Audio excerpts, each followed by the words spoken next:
ये निकाल लिया कि angle sorry point of intersection कैसे निकाला जाता है, ये बात हो गई। अच्छा अब आइए, अगर मैं आपसे ये कहूं कि ax square plus 2hxy plus by square plus 2gx plus 2fy plus c equal to 0, अगर इसके लिए डेल्टा 0 है, डेल्टा मतलब समझ गए ना क्या, a b c plus 2f g h minus a f square minus b g square minus c h square is 0, तो ये इक्वेशन क्या है, पेयर ऑफ लाइन है।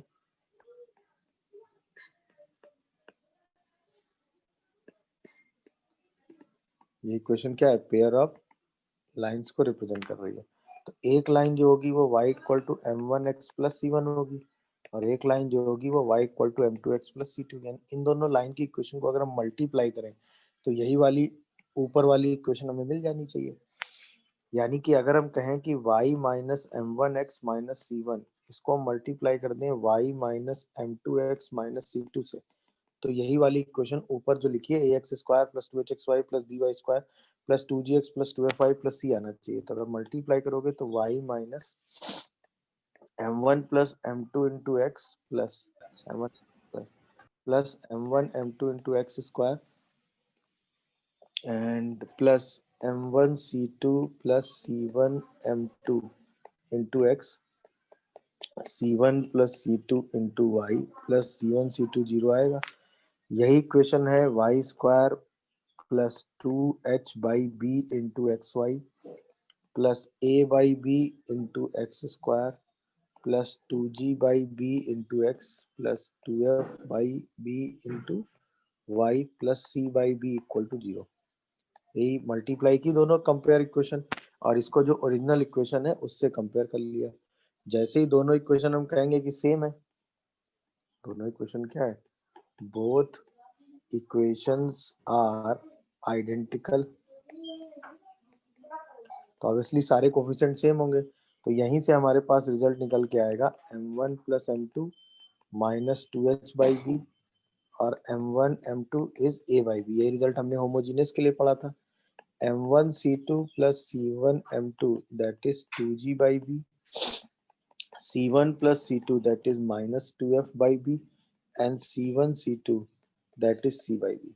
तो ये वो 5 रिजल्ट हैं जिनसे हम पेयर ऑफ स्ट्रेट लाइन का कोई भी एनालिसिस कंप्लीट कर सकते हैं। अगर आपके सामने लाइन की इक्वेशन लिखी हुई है y इक्वल टू m1x और प्लस c1 और y equal to m2x plus c2, तो इन 5 रिजल्ट से आप कुछ भी एनालिसिस कर सकते हैं। तो यानी कि अगर अब मैं आपको इस पूरे रिजल्ट को कंबाइन करके बताऊं, तो अगर ax square plus 2hxy plus by square plus 2gx plus 2fy plus c equal to 0 represent pair of lines क्या, y equal to m1x plus c1 and y equal to m2x plus c2, तो फिर ये 5 result valid है क्या, कि sum of slope minus coefficient of x Y by Y square, product of slope that is a by B, फिर m1 c2 plus c1 m2 that is x का coefficient by b, c1 plus c2 that is y का coefficient minus by b और c1 into c2 that is c by b। तो अब ये 5 result आप calculate कर लीजिए जो आपको चाहिए लाइन की सेपरेट इक्वेशन, क्योंकि m1 c1 m2 c2 सब मिल जाएगा तो लाइन की सेपरेट इक्वेशन भी मिल जाएगी। आपको लाइन के बीच का एंगल चाहिए, स्लोप चाहिए, डिस्टेंस चाहिए, जो एनालिसिस चाहिए, इन 5 रिजल्ट से आप सब कुछ कैलकुलेट कर सकते हैं। क्या ये बात सबको समझ में आ गई? तो जहां जैसी जरूरत पड़ेगी उसके हिसाब से हम ये 5 रिजल्ट उठा के लिख लेंगे। तो अगर लाइन की इक्वेशन ये दोनों है, लाइन की equation y equal to m1x plus c1 y equal to m2x plus c2 है, तो उसके हिसाब से m1 c1 m2 c2 में ये 5 इक्वेशन हमारे सामने आ जाएंगी। इसके बाद हमें जो रिजल्ट जैसा चाहिए हम वैसा कैलकुलेट करके अपना आंसर लिख देंगे। क्या ये बात सबको समझ में आ गई? अच्छा अब एक इम्पॉर्टेंट बात, m1 m1 और m2 के रिजल्ट वही हैं जो हमने कहाँ पढ़े थे, जो हमने होमोजीनियस के केस में पढ़े थे। तो m1 m2 के रिजल्ट में तो कोई चेंज आया नहीं, ये तो वही रिजल्ट है। तो इसका मतलब अगर ये वही रिजल्ट है तो इसका मतलब हम ये भी तो कह ही सकते हैं ना, देन m1 और m2 की अगर हम वैल्यू देखें तो वही होगी क्या, minus h plus minus root under h square minus a b upon b. तो ये वैल्यू वही होगी क्योंकि m1 m2 के वही रिजल्ट है जो हमने होमोजीनियस के केस में पढ़े थे। तो आप स्लोप डायरेक्ट लिख सकते हो, minus h plus minus root under h square minus a b upon a plus b. तो ये रिजल्ट आप डायरेक्ट लिख सकते हो। तो ये रिजल्ट से आप m1 m2 की वैल्यू डायरेक्ट निकाल सकते हो। क्लियर हुआ यहाँ तक एनालिसिस, बोलिए।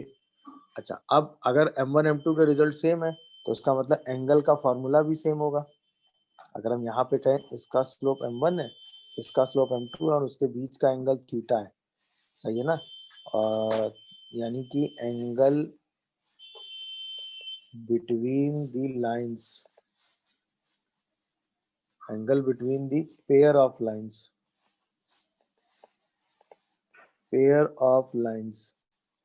ax square plus 2hxy plus by square, क्योंकि स्लोप इतने से ही आता है, plus 2gx plus 2fy plus c equal to 0, ये थीटा है। तो यहाँ भी टेन थीटा का फॉर्मूला एकदम सेम आएगा क्योंकि m1 m2 का रिजल्ट पूरा सेम है। तो वो सेम आएगा 2 under root h square minus a b upon a plus b, इसमें कोई डिफरेंस नहीं आएगा। ये फॉर्मूला वही आएगा जो आपने इससे पहले निकाला था। क्यों? क्योंकि m1 m2 के रिजल्ट सेम है। तो m1 m2 के लिए कौन सा एक्सप्रेशन जिम्मेदार है, सिर्फ इतना, हाँ है ना। तो ऑब्वियसली टेन थीटा का यही फॉर्मूला आएगा, इसमें कोई डाउट होना नहीं चाहिए। तो टेन थीटा का यही सिंपल फॉर्मूला आप लगा देंगे, चाहे होमोजीनियस हो चाहे नॉन होमोजीनियस हो, तो आपको आराम से एंगल बिटवीन दी लाइन का रिजल्ट मिल जाएगा। इसके बाद आगे आइए, अगर मैं कहूँ लाइंस आर परपेंडिकुलर,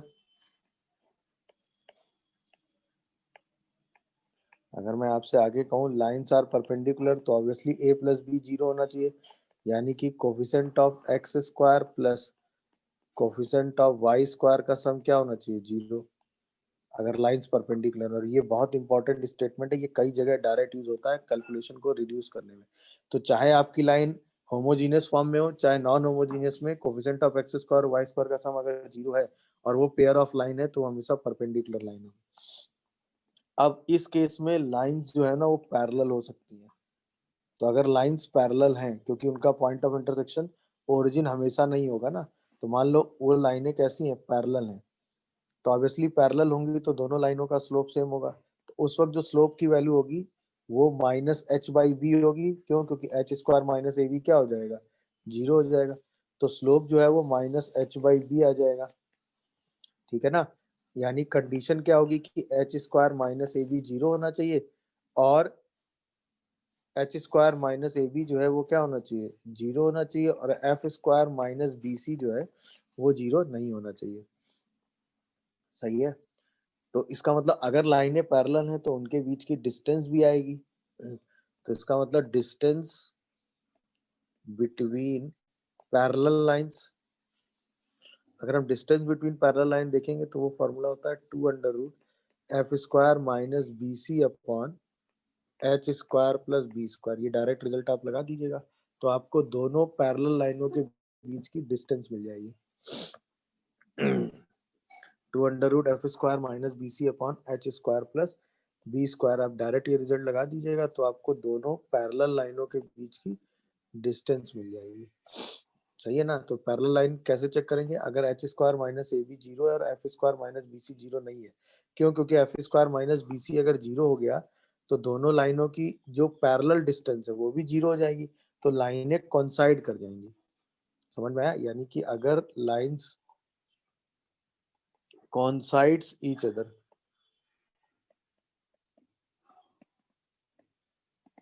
तो h square minus a b भी जीरो होना चाहिए और f square minus b c भी जीरो होना चाहिए। अगर ये जीरो है दोनों तो लाइन कोइंसाइड करती है। तब एक लाइन अगर ये है तो दूसरी लाइन उसी के ऊपर कोइंसाइड करती हुई बनेगी, ऐसे। तब दोनों लाइनें एक दूसरे को कोइंसाइड करेंगी, और अगर लाइनें कोइंसाइड करेंगी तो उनका स्लोप तो माइनस एच बाई बी होगा ही होगा। ये पूरा केस समझ में आया सबको कि नहीं, बताइए।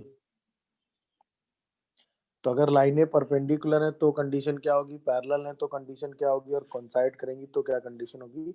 होमोजीनियस नहीं, नॉन होमोजीनियस वाले केस में। होमोजीनियस के केस में तो लाइनें या तो कोइंसाइड कर सकती हैं या परपेंडिकुलर हो सकती है, बट नॉन होमोजीनियस में ये केस भी पॉसिबल है। समझ में आ गया कि नहीं सबको, बताइए।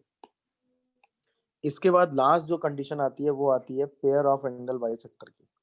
तो अगर हम पेयर ऑफ एंगल बाइसेक्टर की बात करते हैं तो सबसे पहले हम पॉइंट ऑफ इंटरसेक्शन निकालेंगे, ठीक है। यानी कि pair of equation of pair of angle bisector of lines ax square plus 2hxy plus by square plus 2gx plus 2fy plus c equal to 0। तो अगर हमें पेयर ऑफ लाइन निकालना है सबसे पहले हम पॉइंट ऑफ इंटरसेक्शन निकालेंगे x1 y1, फिर इक्वेशन लिखेंगे उसकी, that is x minus x1 का whole square y minus y1 का whole square by a minus b equal to x minus x1 y minus y1 by h। ये होगी equation of pair of angle bisector की। समझ गए कि नहीं भाई। ये होगी equation of pair of angle bisector की इक्वेशन। तो यहाँ पे x1 y1 क्या होगा, where x1 comma y1 is the point of intersection of line. बाकी फॉर्मूला वही है जो होमोजीनियस का है, point of intersection of lines. तो बस ये आप सीधे पेयर ऑफ एंगल बाइसेक्टर के लिए ये रिजल्ट लगा देंगे। इससे ज्यादा इंफॉर्मेशन की आपको पेयर ऑफ लाइन में जरूरत नहीं है। अब जहां जैसी इंफॉर्मेशन आपको जरूरत पड़ेगी वहां वैसी इंफॉर्मेशन आप सब कैलकुलेट करके अपना सीधा आंसर लिख देंगे। अच्छा, डेल्टा वाली कंडीशन लगाने के लिए देखिए ध्यान से, कुछ इंपॉर्टेंट है। ए का मतलब होता है कोफिशिएंट ऑफ एक्स स्क्वायर, तो सबसे पहले ए लिखोगे। बी का मतलब होता है कोफिशिएंट ऑफ वाई स्क्वायर, तो बी लिख लोगे। सी का मतलब होता है कोफिशिएंट ऑफ कांस्टेंट, ठीक है। फिर ए के साथ एफ स्क्वायर चाहिए। एफ का मतलब होता है फिर जी चाहिए और फिर एच चाहिए अल्फाबेटिकली। तो एफ का मतलब होता है coefficient of Y by two, G का मतलब होता है coefficient of X by two, और एच का मतलब होता है coefficient of x Y by two. फिर फॉर्मूला डेल्टा का लगा दो। ए बी सी, पहले इस पूरे को मल्टीप्लाई करो, इसके बाद 2FGH, फिर इस पूरे को मल्टीप्लाई करो, इसके बाद minus AF square minus BG square minus CH square, यानी कि A into f square, B into g square, C into h square, और ये डेल्टा को उठा के क्या कर दो, 0। समझ गए कि नहीं कैसे फॉर्मूला दिमाग में रखना है। ABC समझ गए, 2FGH, फिर AF square, BG square, CH square, और सीधा डेल्टा उठा के 0 कर दीजिए। सिंप्लीफाई करके बताइए लैम्डा कितना आ रहा है। तो ABC करोगे तो शायद 360 लैम्डा आएगा, और प्लस का 2FGH करोगे तो माइनस माइनस प्लस हो जाएगा, 2 से 2 कैंसिल, 55 इंटू 21 आएगा शायद, देखो। Minus A into f square करोगे, minus B into g square करोगे, और minus C into h square करोगे, इज इक्वल टू 0 करोगे। बताइए सिंप्लीफाई करके यहाँ से लैम्डा क्या आ रहा है। दिखा, इसको सॉल्व करेंगे तो लैम्डा 10 आ जाएगा। अब बताओ, इस पेयर ऑफ लाइन में अगर हम कहें कि सम ऑफ द स्लोप, तो m1 प्लस m2, और product of the slope m1 m2, तो m1 प्लस m2 कितना होता है, माइनस 2h बाई बी। समझ गए। और m1 इंटू m2 कितना होता है, a बाई बी। क्या ये बात सबको समझ में आ रही है, बोलो। और आपसे कहा गया है कि m1 प्लस m2 जो है वो 4 टाइम्स है m1 m2 के। बस ये रिलेशन लगा के आपको c की वैल्यू निकाल देनी है। तो minus 2c by 7 is equal to minus 4/7। तो c कितना आ गया बोलो, 2। दिखा क्या सबको, सम ऑफ द स्लोप और प्रोडक्ट ऑफ द स्लोप में कंडीशन लगा के आंसर लिख। इफ लाइंस आर परपेंडिकुलर तो एक्स स्क्वायर और वाई स्क्वायर के कोफिशिएंट का सम क्या होता है, बस। तो इसका मतलब coefficient of x square plus coefficient of y square को ही उठा के आप क्या कर देंगे, 0। तो 3a प्लस ए स्क्वायर माइनस 2 को ही जीरो करेंगे, वहां से A square plus 3a minus 2 zero आ जाएगा। तो a माइनस ए की वैल्यू क्या आ रही है, -3 plus minus root under 9 plus 8/2, यानी ए की वैल्यू आ रही है -3 प्लस माइनस रूट 17/2। देख लीजिए कोई कंफ्यूजन आ रहा हो तो बोलिए भाई, समझ गए कि नहीं प्रोसेस नहीं होती है।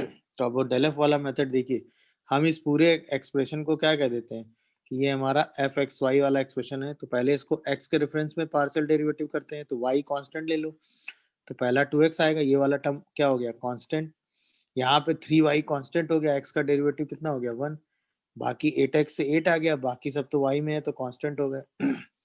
इसके बाद del f by del y निकाल लो, तो x कांस्टेंट हो गया, y के रेफरेंस में डेरिवेटिव करेंगे तो पहला 4y, दूसरा 3x, 8x तो कांस्टेंट हो गया, -11 इक्वल टू 0।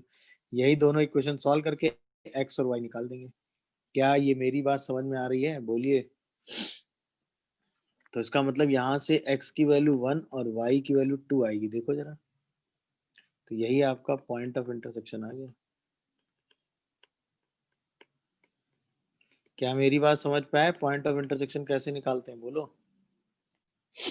अरे हाँ या ना बताओ भाई, इन्हीं को सॉल्व करके एक्स, तो del f by del x निकालेंगे, एक्स के रेफरेंस में पार्शियल डेरिवेटिव वाई को 0, और del f by del y निकालेंगे, वहीं से आपका आंसर हो जाएगा। अच्छा, यहीं पे अगर आपको सेपरेट लाइन निकालनी होती, यहीं पे हमें क्या निकालना होता है, सेपरेट लाइन। तो याद है सेपरेट लाइन निकालने की हमें टेक्निक आपको क्या बताइए, वाई में इक्वेशन बना लो, तो 2y square plus Y common करोगे तो 3x माइनस 11, ठीक है ना, और plus x square minus 8x plus 15 equal to 0 आएगा।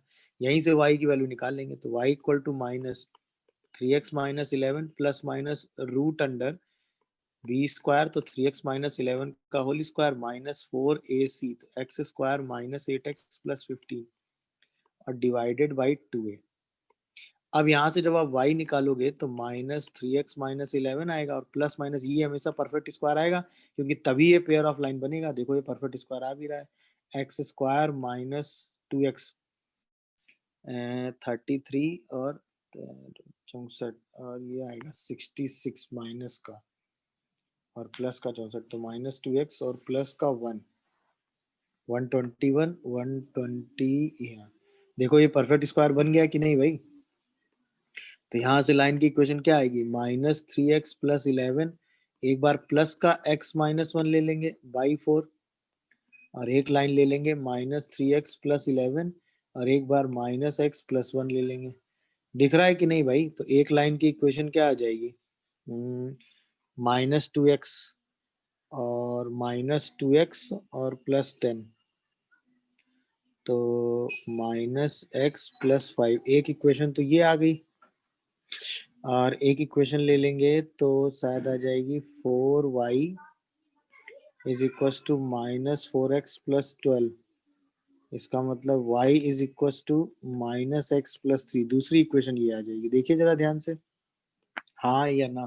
तो ये सेपरेट इक्वेशन आपने निकाल ली। याद आया, सेपरेट इक्वेशन निकालने के लिए आप y में क्वाड्रेटिक बना के सीधा सिंप्लीफाई कर देते हैं। अच्छा, मान लो अगर इक्वेशन में y ना हो तो x में क्वाड्रेटिक बना के निकाल देना। समझ रहे हो कि नहीं भाई, सेपरेट इक्वेशन कैसे निकाली गई बताइए, क्या ये बात समझ में आई। पॉइंट ऑफ इंटरसेक्शन और सेपरेट इक्वेशन के लिए क्या, तो यहाँ पे तो सीधा आपको क्या चाहिए, equation of line bisecting the angles चाहिए, यानी एंगल बाइसेक्टर चाहिए। तो x square minus Y square by a minus b equal to x Y by h लगा देंगे। एच का मतलब coefficient of x Y by 2 होता है ना।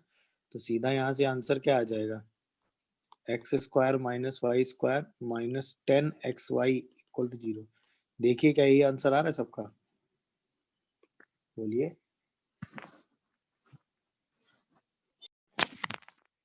क्वेश्चन की लैंग्वेज समझे कि नहीं, मतलब पेयर ऑफ दिस लाइन सच है कि each pair bisect the angle between other pair. तो इसका मतलब क्या हुआ कि एक पेयर दूसरे का क्या है, एंगल बाइसेक्टर। इसका मतलब वन पेयर ऑफ लाइन वो क्या है, angle bisector of other pair of line. मेरी बात समझ रहे हो कि नहीं? तो बस किसी एक का एंगल बाइसेक्टर निकाल दो। मान लो हम इसका एंगल बाइसेक्टर निकाल लेते हैं, 2pxy minus Y square equal to 0। तो इसका एंगल बाइसेक्टर क्या आएगा? X square minus Y square equal to a minus b upon x Y by h. तो यही रिजल्ट क्या निकल के आएगा? Minus p x square plus p y square और इज इक्वल टू 2xy। इसका मतलब p x square minus sorry plus 2xy और minus p y square equal to 0, ये लाइन और x square minus 2qxy minus Y square equal to 0, ये line identical है। तो अगर ये लाइन आइडेंटिकल लाइंस हैं तो इसका मतलब p by 1 2 by minus 2q और p बाई 1 सेम होगा। इसका मतलब जैसे इसको सेम करोगे तो पी क्यू की वैल्यू हमेशा क्या आ जाएगी? -1। यही हमें प्रूव करना है। समझ में आया कि नहीं भाई टेक्निक? ये बताइए, बोलिए। एक पेयर ऑफ लाइन दूसरी पेयर ऑफ लाइन का क्या एंगल बाइसेक्टर?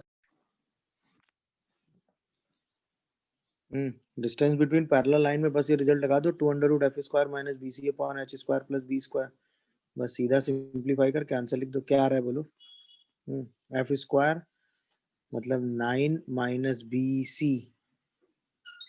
अच्छा सी भी चाहिए, सी की वैल्यू 8 है, तो 8 divided by h square plus b square. तो देखिए क्या आ रहा है, 2/√10 आ रहा है क्या? अरे हाँ या ना? यानी √2/5 भी कह सकते हो। बोलो। सर ये क्वेश्चन भी पूछा गया है तो डायरेक्ट आंसर आपको देना है सीधा, 2√f² minus b c upon h square plus b square. मेरी बात समझ रहे हो कि नहीं भाई? अरे हाँ या ना? आपको ऐसा लगता है ना आप ये फॉर्मूला, लेकिन चलो ये फॉर्मूला भूलने वाला है नहीं, डायरेक्ट याद रखिएगा। Yes sir. देखिए क्वेश्चन में ज्यादा कुछ नहीं कहा गया कि भाई एक लाइन दी हुई है आपको, ठीक है ना, और वो लाइन ओरिजिन पर राइट एंगल ट्रायंगल बना दे रही है, बस ये कहा गया है। तो वो ओरिजिन पर ऐसे करके और ये ऐसे राइट एंगल ट्रायंगल कंस्ट्रक्ट कर रही है, ऐसी सिचुएशन है। ये ओरिजिन है और वो भी कैसा ट्रायंगल बना रही है? Isosceles right angle triangle. तो ये एंगल कितना होगा? 45। और ये एंगल भी कितना होगा? 45। तो एक लाइन से 45 डिग्री एंगल बनाती हुई लाइन का स्लोप आपको निकालना है, ये है सिचुएशन। तो किसी एक लाइन का स्लोप निकाल लो। याद है किसी भी लाइन से थीटा एंगल बनाती हुई लाइन का स्लोप आपने निकाला है? अरे हाँ या ना? अगर फॉर्मूला दिमाग में नहीं है तो मान लेते हैं इस लाइन का स्लोप है, मैं इस लाइन का स्लोप आपको पता है -2/3 है, तो सीधा tan थीटा का फॉर्मूला लगा देते हैं। अरे हाँ या ना बताओ भाई? तो दूसरी लाइन का स्लोप तो -1/m से ही निकाल लेंगे, तो इसमें सीधा फॉर्मूला लगाओ। तो m plus 2/3 upon 1 minus 2m/3। क्या ये बात समझ में आई सबको? बोलो। तो इसी को कर दो, 1 minus 2m/3 is equal to m plus 2/3। यही ले लो, 1/3 इक्वल टू 5m/3। तो क्या इस m की वैल्यू 1/5 आ गई? हाँ या ना जवाब दो तुरंत। इसकी वैल्यू अगर 1/5 आई तो इसकी वैल्यू कितनी हो गई बताओ? -5 हो गई, क्योंकि ये परपेंडिकुलर है। अब दोनों स्लोप मिल गए तो दोनों लाइनों की इक्वेशन बताओ ओरिजिन से पास करती। तो पहली line y by x is equal to 1/5 हो गई, दूसरी line y by x is equal to -5 हो गई। यानी एक लाइन की इक्वेशन को आप क्या लिखोगे? x minus 5y equal to 0, और एक लाइन की इक्वेशन को क्या लिखोगे? 5x plus y equal to 0। इन्हीं दोनों को आपस में क्या कर दोगे? मल्टीप्लाई। तो कंबाइंड इक्वेशन क्या आ गई? बोलिए। That is 5x plus y into x minus 5y equal to 0। यही आपका आंसर हो गया। क्या ये आंसर सब लोग समझ पाए? नहीं समझ पाए बताइए? कैसे सोचा गया? ये बात क्लियर हुई? हाँ या ना? अब बात आती है एरिया की। एरिया के लिए एक टेक्निक ध्यान रखिएगा कि अगर ये एक आइसोसेलिस राइट एंगल ट्रायंगल है, मतलब ये टेक्निक सिर्फ आइसोसेलिस राइट एंगल ट्रायंगल की सिचुएशन में है। ये एक आइसोसेलिस राइट एंगल ट्रायंगल है और आपको ये वर्टेक्स ए पता है, ये लाइन एल पता है। तो आप यहाँ से इस लाइन पे फुट परपेंडिकुलर डाल दीजिए। इस परपेंडिकुलर की लेंथ हम क्या देते हैं? पी है। इस परपेंडिकुलर की लेंथ क्या है? पी है। तो ये जो लेंथ होगी ये भी पी होगी, ये जो लेंथ होगी ये भी पी होगी, क्योंकि सारी लेंथ बराबर होगी।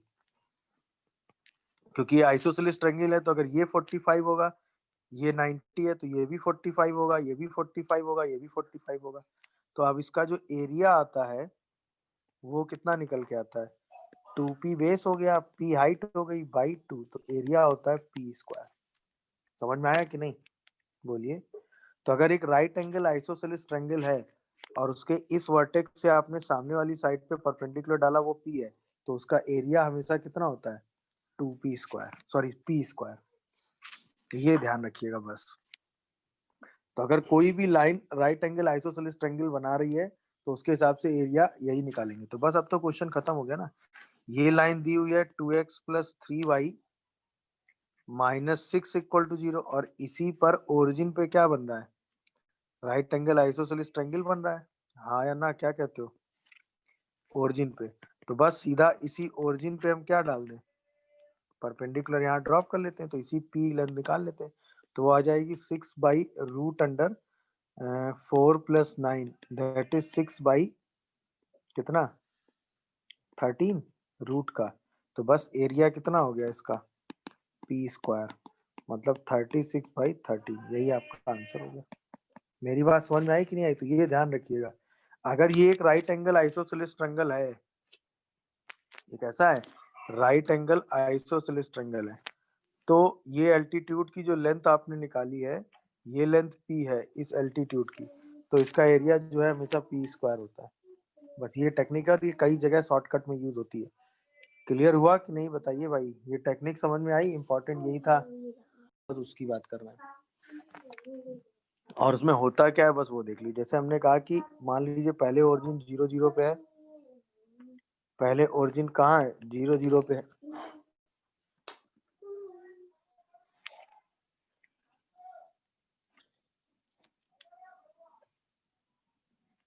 पहले ओरिजिन 0 0 पे है for the point x comma y, x y plane के लिए, ठीक है। तो हमने कहा एक पॉइंट P था हमारा जिसका कोऑर्डिनेट x कॉमा वाई था। अब हमने अपने ओरिजिन को उठा के किसी वर्टेक्स एक्स वाई पे ले गए, हम अपने ओरिजिन को उठा के किसी वर्टेक्स x कॉमा वाई पे, अल्फा कॉमा बीटा पे ले गए। तो हमने पूरे एक्सिस में ओरिजिन को शिफ्ट करके अब कहाँ रख दिया, अल्फा कॉमा बीटा पे रख दिया। तो अब जो ये प्लेन बना वो कैपिटल एक्स कैपिटल वाई मान लो। तो इस पॉइंट P का नया कोऑर्डिनेट जो आया P डैश, वो capital X comma capital Y आ गया। तो दोनों में रिलेशन क्या होगा, बस हमें ये निकालना है। तो पहले जो एनालिसिस था उसके हिसाब से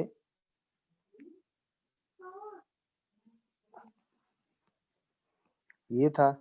तो अगर हम डिस्टेंस ही सारी देखें तो ये डिस्टेंस होगी अल्फा, ये डिस्टेंस होगी बीटा, ये वाली पूरी डिस्टेंस पहले थी स्मॉल एक्स, ये वाली डिस्टेंस आ गई कैपिटल एक्स, ये वाली पूरी डिस्टेंस थी स्मॉल वाई, ये वाली डिस्टेंस आ गई कैपिटल वाई।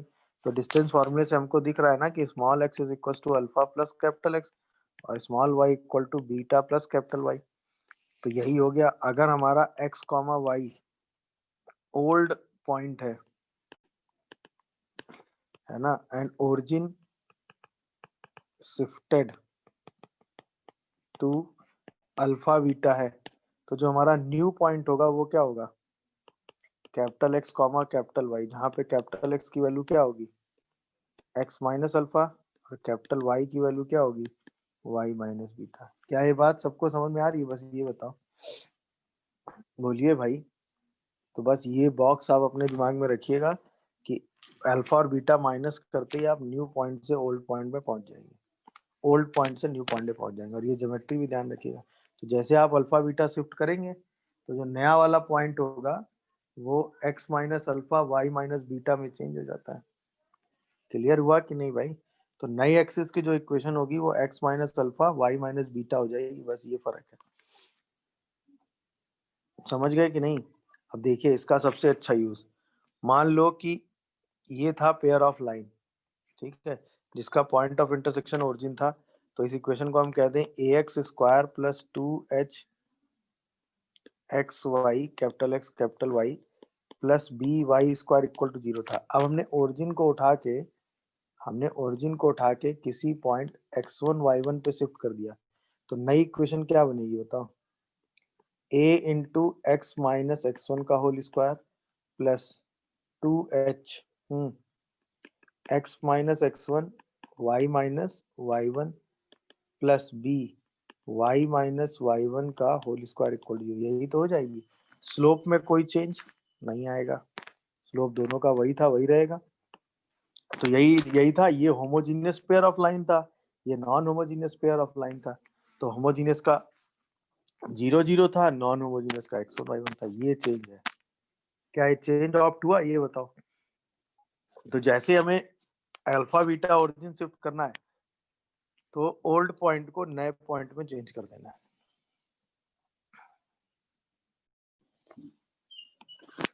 क्या करोगे, मान लेते हैं ओरिजिन कहाँ शिफ्ट हुआ है, अल्फा बीटा पे। तो ये कोऑर्डिनेट क्या था, ओल्ड, ये क्या था, न्यू, सही है ना। तो ये स्मॉल x हो गया, ये स्मॉल y हो गया, ये कैपिटल X हो गया और ये कैपिटल Y हो गया। नहीं समझ रहे हो क्या? तो आपने पढ़ा है ना कि स्मॉल x किसके बराबर होता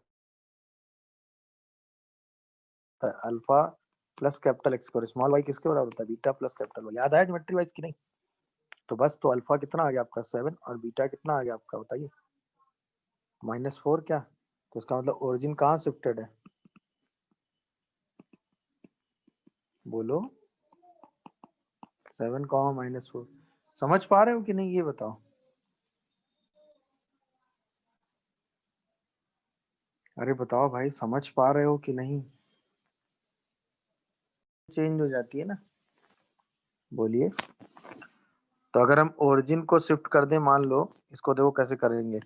अगर हम ओरिजिन को शिफ्ट कर दें अल्फा कॉमा बीटा पे, सही है, तो जो स्मॉल x होगा वो कैपिटल X प्लस अल्फा बन जाएगा, और जो स्मॉल y होगा वो कैपिटल Y प्लस बीटा बन जाएगा। यही दोनों चेंज इस क्वेश्चन में लगा दो। तो y की जगह क्या लिखोगे, कैपिटल Y प्लस बीटा, इसका whole square 4 times of capital Y plus beta plus 8 times of capital X plus alpha -2 equal 0। इसमें क्या नहीं है, इसमें डज नॉट कंटेन है y और कांस्टेंट। इसका मतलब कोफिशिएंट ऑफ y जो है वो 0 कर दो, और कोफिशिएंट ऑफ कांस्टेंट भी इसमें क्या कर दो, 0 कर दो। अच्छा, y कोफिशिएंट क्या क्या आएगा, यहाँ से आएगा 2 बीटा, यहाँ से आएगा 4, ये 0 कर दो तो बीटा की वैल्यू -2 आ गई। अच्छा, कांस्टेंट क्या आएगा, beta square plus 4 beta plus 8 alpha -2, यहाँ पे बीटा की वैल्यू -2 रख दो तो कितना आएगा 4।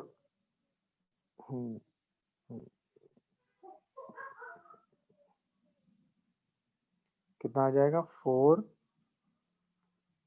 और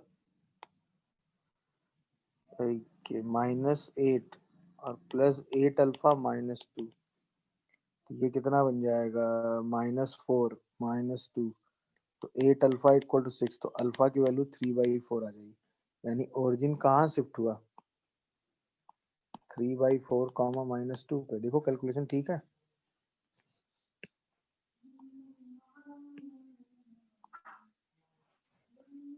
देखिए भाई कैलकुलेशन ठीक है। अरे हाँ या ना भाई,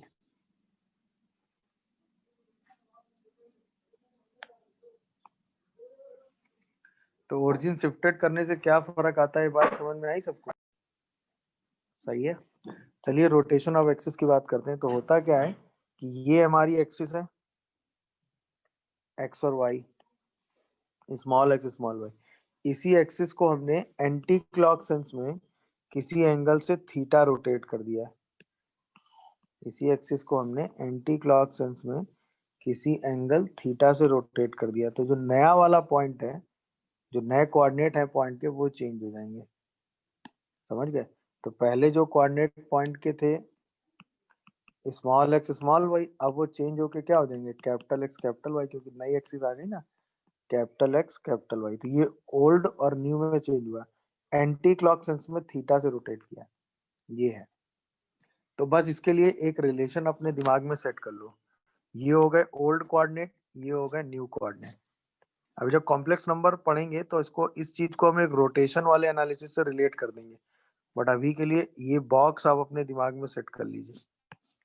अभी के लिए बस ये दिमाग बॉक्स सेट करो।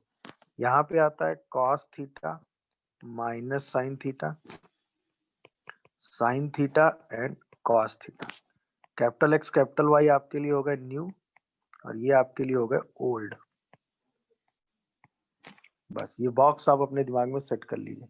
इस बॉक्स में लिखी हुई सारी इंफॉर्मेशन को रिलेट कर दीजिएगा, तो आपको जो एनालिसिस जैसे करना होगा आप वैसे वो एनालिसिस कर सकते हैं। तो न्यू को ओल्ड से आराम से रिलेट कर दीजिएगा। सही है।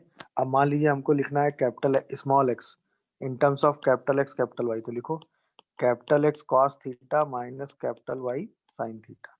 हमें लिखना है स्मॉल वाई, तो capital X sine theta plus capital Y cos theta. कैसे लिखना है समझ में आ रहा है ना? दिस इन प्लस दिस, तो फिर दिस प्लस दिस। अब हमें यहीं पे कोई क्या हमें कैपिटल एक्स लिखना है, तो कैपिटल एक्स क्या होगा? Small x cos theta plus small y sine theta. कोई का नहीं हमें capital Y small x small y में लिखना है, तो वो क्या होगा? Minus x sine theta plus y cos theta. तो जहां जैसा, बस याद रखिएगा थीटा किस डायरेक्शन में होगा, एंटी क्लॉक।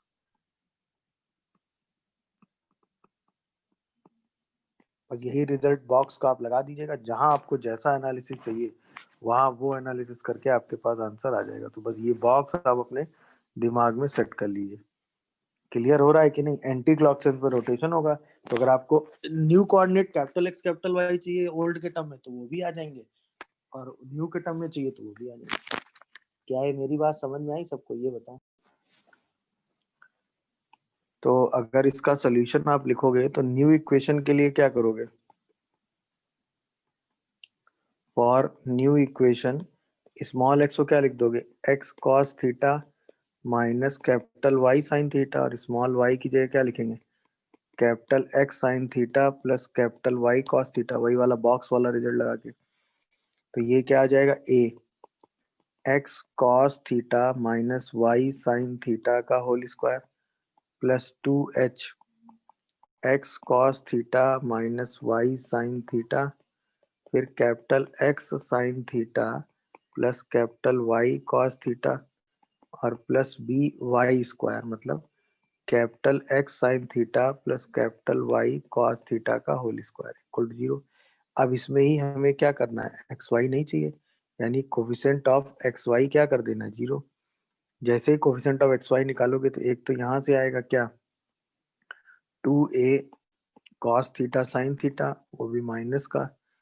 एक आपका यहाँ से आएगा जब एक्स वाई से मल्टीप्लाई होगा, तो 2h cos square theta minus sine square theta, और एक यहाँ से आएगा आपका प्लस का 2b sine theta cos theta equal to 0।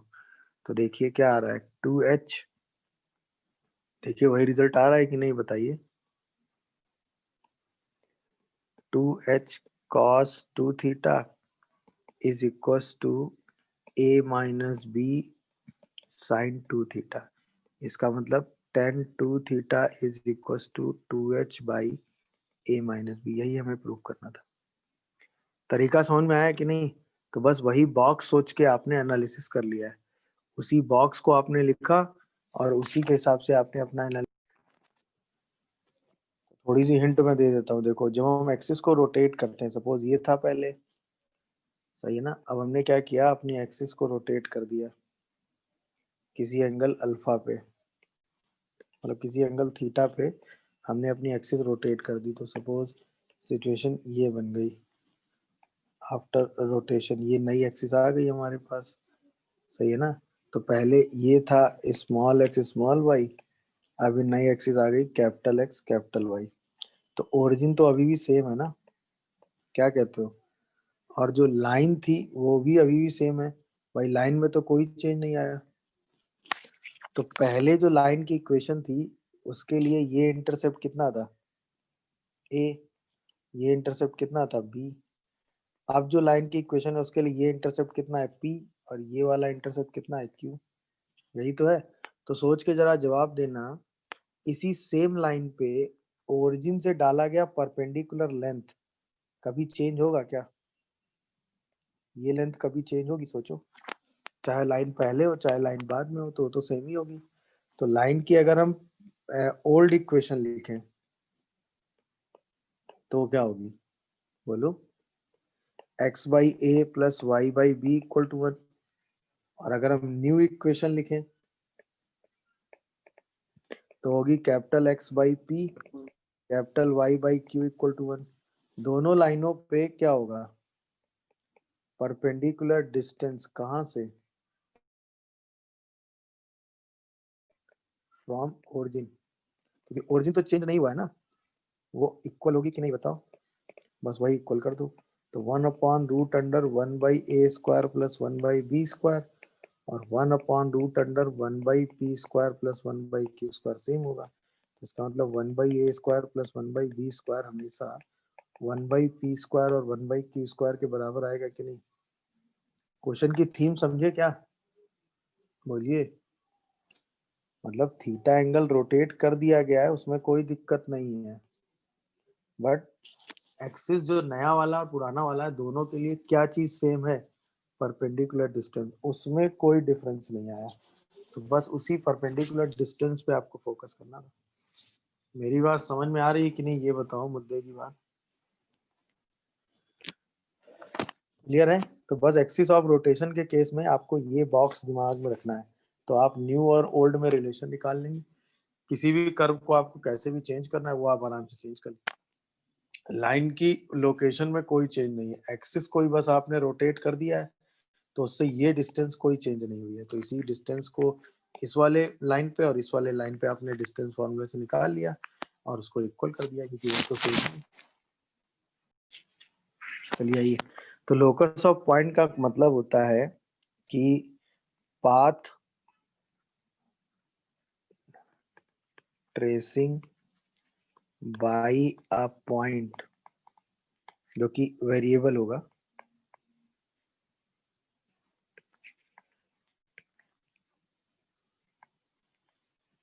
ठीक है, within a given condition, within a given condition. मतलब एक कंडीशन आपको दी होगी, ठीक है, उस कंडीशन में पाथ ट्रेस करेगा एक वेरिएबल पॉइंट, उसी को हम कहते हैं लोकस। सही है। तो सबसे पहला स्टेप क्या होता है कि जिस पॉइंट का लोकस आपको निकालना है उसको आप h कॉमा के लेंगे, ठीक है, पहला स्टेप। इसके बाद आप यूज करेंगे condition, use the given condition, जो भी कंडीशन गिवन होगी जैसा कहा जाएगा क्वेश्चन में उसको आप यूज करेंगे, ठीक। इसके बाद आप एक इक्वेशन निकालेंगे जिसमें h होगा, k होगा और कांस्टेंट होंगे, मतलब h और k के अलावा और कोई चीज नहीं होगी ये कंडीशन यूज करने के बाद।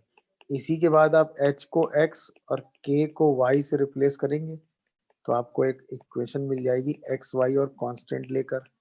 यही आपकी इक्वेशन होगी लोकस ऑफ पॉइंट। इसी इक्वेशन को आप क्या कह देंगे, लोकस ऑफ पॉइंट।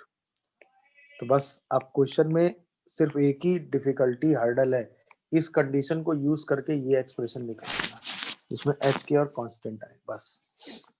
तो सबसे पहले उस वेरिएबल पॉइंट को एच के लेना है, फिर कंडीशन यूज करते हुए एक ऐसा एक्सप्रेशन निकालना है जिसमें एच के और कांस्टेंट आ जाए।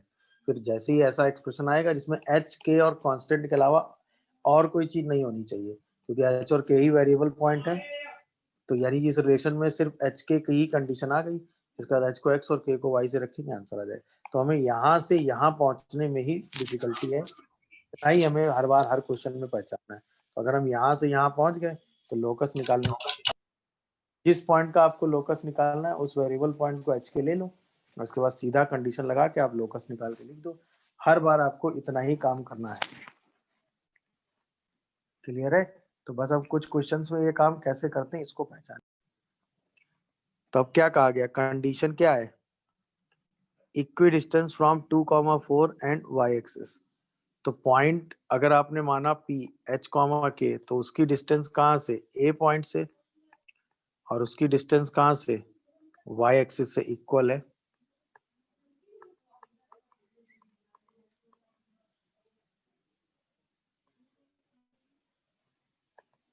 बस ये था। तो पॉइंट की y एक्सिस से डिस्टेंस कितनी हो गई, अगर आप किसी भी पॉइंट की बात करें और वो h k है तो उसकी y एक्सिस से डिस्टेंस कितनी होती है, मॉड h। तो ये डिस्टेंस वहां टच हो गई, और ये डिस्टेंस आप डिस्टेंस फार्मूले से निकाल लेंगे, h-2 का होल स्क्वायर और k-4 का होल स्क्वायर। दिखा क्या? जैसे ही दोनों साइड स्क्वायर ओपन करेंगे तो क्या ये रिलेशन h के और कांस्टेंट के लिए आ गया? बोलो। इसी में h को x और k को y से रिप्लेस करके अपना आंसर लिख देंगे। मेरी बात समझ में आ रही है कि नहीं? बोलिए। तो लोकस की कंडीशन क्या आ जाएगी? y स्क्वायर माइनस 4y और +4 और +4 8 माइनस, नहीं नहीं 8y आएगा ना, -4x और साथ में शायद प्लस का 16 और 4 20 इक्वल 0। देखो ये आंसर आ रहा है क्या? देख लीजिए भाई,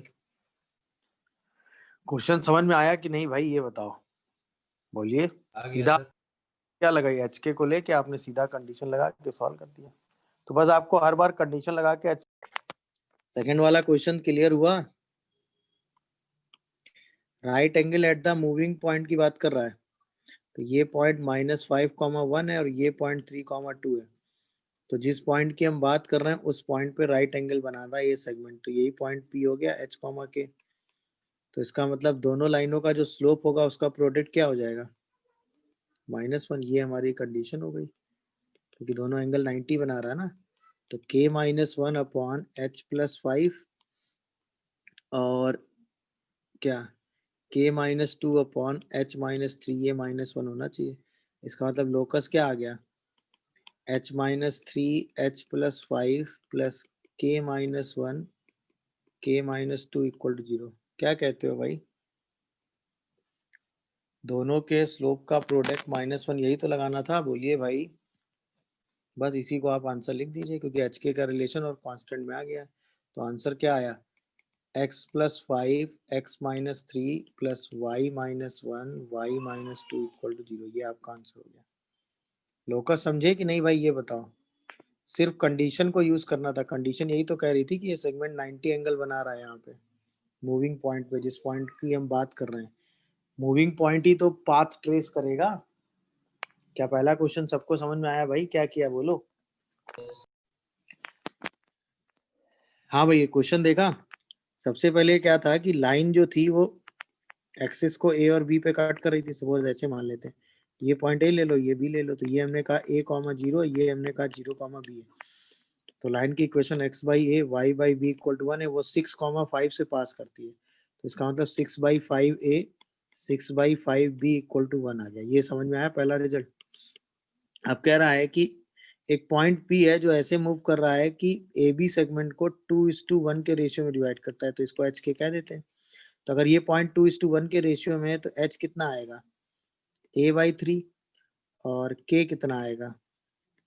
2b/3। तो a की जगह आप क्या लिखोगे? 3h और b की जगह आप क्या लिखोगे? 3k/2। क्या ये बात समझ में आ रही सबको? बोलो।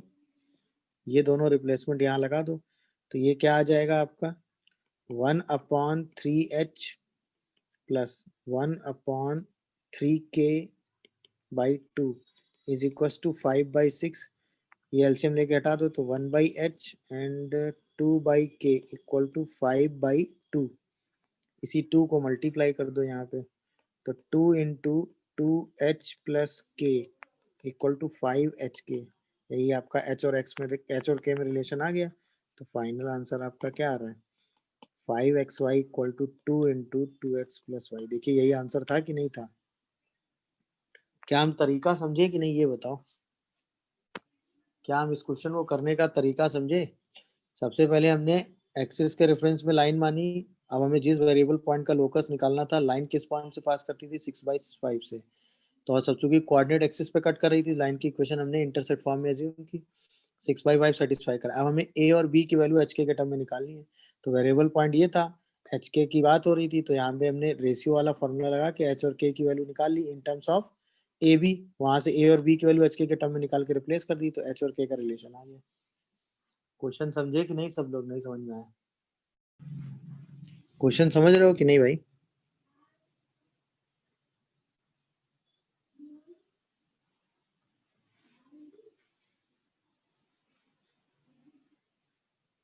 क्वेश्चन समझ रहे हो कि नहीं भाई? सर ये x plus y equal to 2 कुछ ऐसी लाइन हो गई और y इक्वल टू x कुछ ऐसी लाइन हो गई। क्या है, दोनों लाइनें परपेंडिकुलर हैं? और पैरेलल टू x एक्सिस खींचा गया एक लाइन। एक लाइन किसके पैरेलल खींची गई है? x एक्सिस के, और जो कि दोनों लाइनों को कट कर रही है, ऐसा ही ना?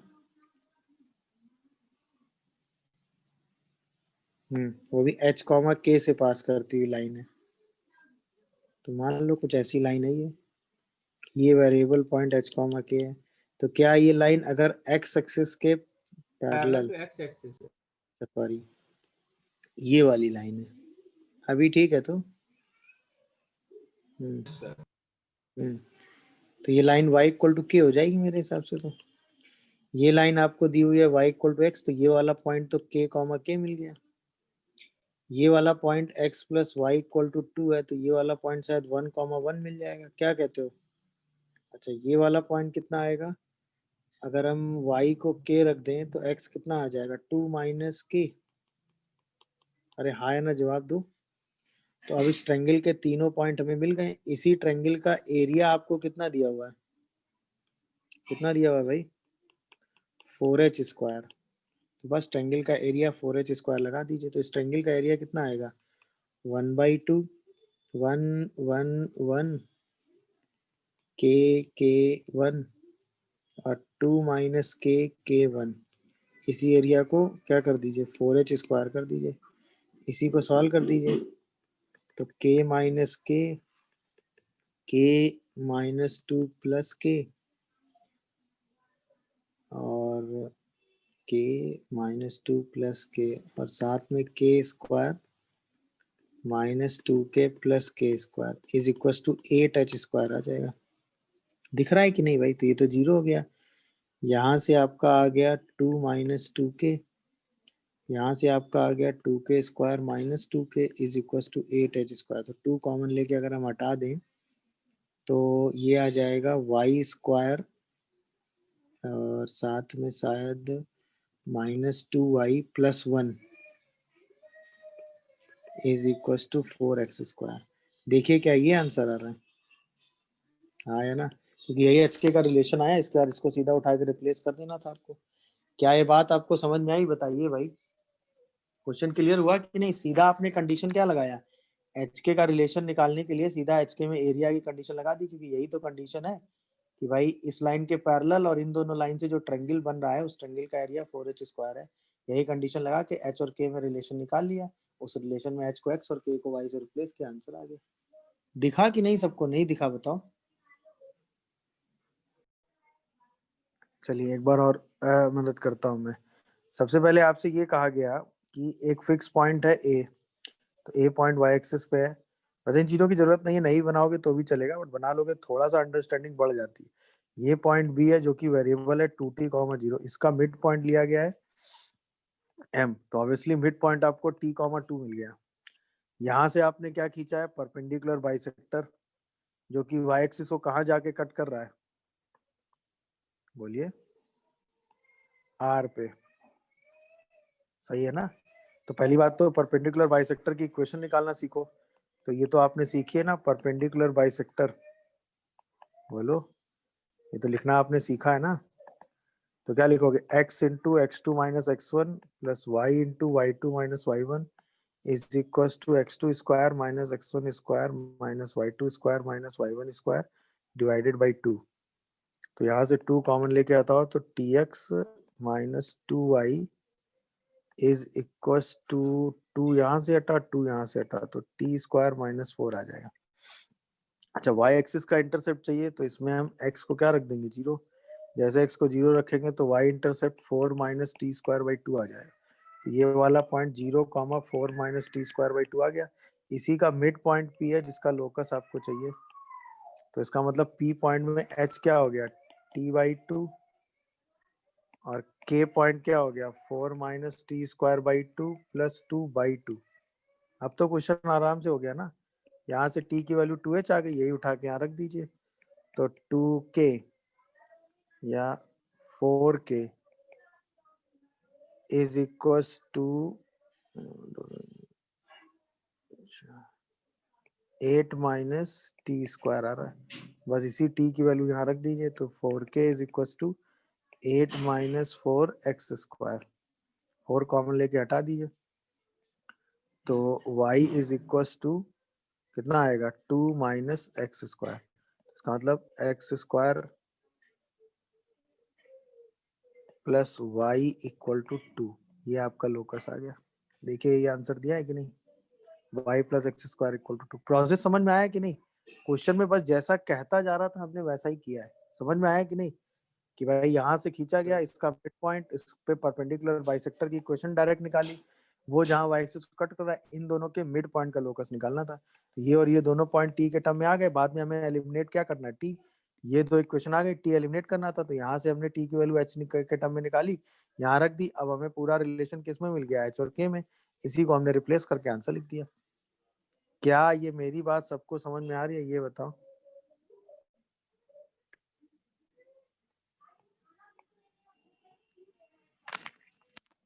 समझ गए कि नहीं भाई? अगर आप इस लाइन को ध्यान से ऑब्जर्व करेंगे, पहली वाली लाइन को, जो फैमिली ऑफ लाइन है, तो वो x plus 2 plus lambda times of y minus 4 है। तो क्या ये लाइन -2, 4 से पास कर रही है, बोलो? और -2, 4 जो है वो इस लाइन पे है कि नहीं, 2x plus y equal to 0 पे, देखो। तो इसका मतलब ये एक लाइन तो यही हो गई, हाँ या ना? अब इससे इस लाइन की फैमिली पास कर रही है, वो ये हो गई। जो इस लाइन को इंटरसेक्ट कर रही है, ये वाली लाइन क्या है, y equal to x plus 3। तो इस पर अगर हम कोई पॉइंट एज्यूम करना चाहें, तो क्या हम उसको म्यू प्लस 3 ले सकते हैं? इसी के मिड पॉइंट का लोकस आपको चाहिए था। क्वेश्चन समझे कि नहीं भाई? तो ये मतलब आपसे एक आ गया था, ये लाइन फैमिली लेनी है, मेरी बात समझे कि नहीं? तो ऑब्वियसली ये अब फैमिली ऑफ द लाइन आपने ली। अच्छा, इस लाइन का जो पॉइंट ऑफ इंटरसेक्शन जिससे फैमिली पास करती है वो इसी लाइन पे है, तो ऑब्वियसली ये लाइन भी का पॉइंट ऑफ इंटरसेक्शन तो यही मिल गया। इसका पॉइंट ऑफ इंटरसेक्शन आपने निकाला, तो इंटरसेप्ट यही हुआ, इसके मिड पॉइंट का लोकस आपको चाहिए। तो बस अब हमें म्यू एलिमिनेट करना है, खत्म हो गया क्वेश्चन की नहीं? तो 2h को क्या लिखोगे, म्यू-2, और 2k को क्या लिखोगे, 4 प्लस म्यू प्लस 3, दोनों से म्यू एलिमिनेट कर दो।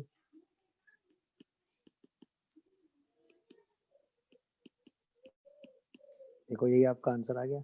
आया कि नहीं भाई? बोल, देखो भाई समझ में आया कि नहीं, बताइए। क्वेश्चन समझिए कि नहीं भाई, ये बोलो।